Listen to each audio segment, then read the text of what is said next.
ရှေ့တုန်းကအလွန်လှပပြီးကြောင်မြတ်ရတနာတွေတောက်ပနေတဲ့ငကားပြေကြီးမှာပေါ့ကွ။အဲ့ဒီမှာယတီလို့ခေါ်တဲ့စစ်စရာငကားမင်းသမီးလေးတစ်ပါးရှိတဲ့။ဒီနေ့မှာ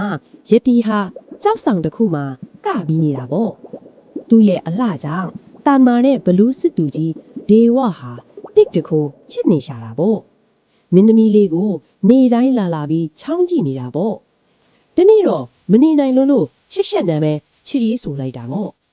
ဒါပေမဲ့မင်းသမီးလေးကလူဘီကပညာရှိအမတ်ကြီးရဲ့နှလုံးသားကိုယူပိန်းမှလက်ထပ်ပဲလို့စိန်ခေါ်လိုက်တယ်ဘလူးကြီးကလည်းအချွတ်အတွက်ဘာမဆိုလုပ်မယ်လို့ဆုံးဖြတ်လိုက်တော့လေအဲ့ဒါနဲ့ဘလူးကြီးကငကားပြည်ကနေလူပြည်ကိုတဟုန်ထိုးပြန်တန်းသွားတာပေါ့ကြွေအံကစားပြီးနိုင်ရင်အမတ်ကြီးကိုခေါ်သွားမယ်ပေါ့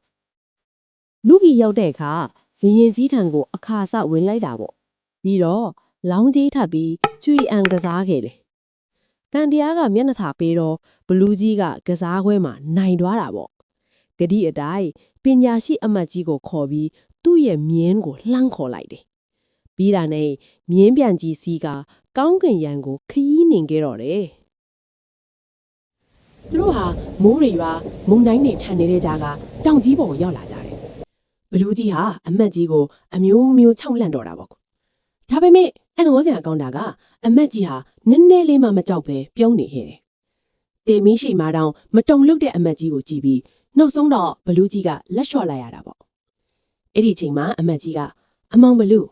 စစ်မှန်တဲ့ခွန်အားဆိုတာဒေါတာမဟုတ်ဘူး။ပညာဉာဏ်သာဖွင့်တယ်လို့တရားပြတယ်။အမှန်တရားကိုသဘောပေါက်သွားတဲ့ပုံနကဟာငကားပြည်ကိုပြန်လာခဲ့တယ်။နန်းတော်ရောက်တော့အမတ်ကြီးကသူ့ရဲ့ပညာဉာဏ်ဆိုတဲ့စစ်မှန်တဲ့နှလုံးသားကိုထုတ်ပြလိုက်တယ်။မင်းသမီးလေးလည်းသဘောပေါက်သွားပြီးဘလူးကြီးရဲ့ပြောင်းလဲမှုကိုလက်ခံလိုက်ပါတော့တယ်။မှန်ပါတယ်။လက်နက်အင်အားတဲ့ပညာအင်အားကသာအမြဲအနိုင်ရစမြဲပါပဲ။